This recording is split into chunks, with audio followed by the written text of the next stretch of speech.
তোমাকে না বলা কিছু কষ্টের কথা। আমাদের সম্পর্ক না হলেই হয়তো অনেক ভালো ছিল। আগে জানতাম সম্পর্ক নাকি দুটি মানুষের এক করে দেয়, কিন্তু এখন বুঝলাম সম্পর্ক দুটি মানুষকে অনেক দূরে ফেলে দেয়। সম্পর্ক মানুষের উপর থেকে বিশ্বাস কেড়ে নেয়। সম্পর্কে মানুষের মন ভেঙে দেয়।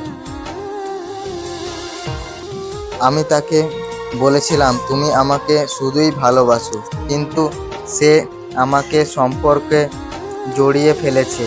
আর এই সম্পর্ক আমাদের মাঝে এত কাছে থেকেও অনেকটা দূরত্ব বাড়িয়ে দিয়েছে।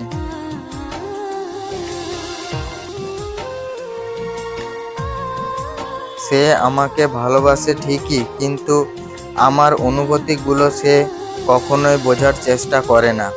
সে আমাকে জড়িয়ে ধরে বারবার ভালোবাসি কথাটি বলেছে, কিন্তু আমি যখন চলে আসতাম তখন ভুল করে একবারও আমার দিকে ফিরে তাকাতো না। আমাকে তার ফেসবুকের পাসওয়ার্ড দিতেও বলেছে। আমাকে অবিশ্বাস করো না, আমি তোমাকে সত্যিকারের ভালোবাসি।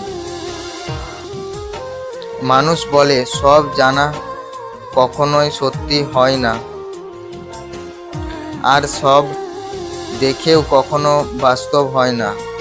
আসলে আমি তার ফেসবুকের পাসওয়ার্ড পেলেও কখনো তার আইডি লগ ইন করে দেখিনি। আর তাকে আমি সম্পর্কে নাম করে আমার জীবনের প্রেমিকা হিসাবে পেয়েছিলাম। সম্পর্ক আগে সে আমার কাছে বিশ্বাসী, সত্যবাদী প্রেমিকা ছিল, কিন্তু সম্পর্কের পর সে আমার কাছে অবিশ্বাসী, মিথ্যাবাদী প্রেমিকা হয়ে গেল।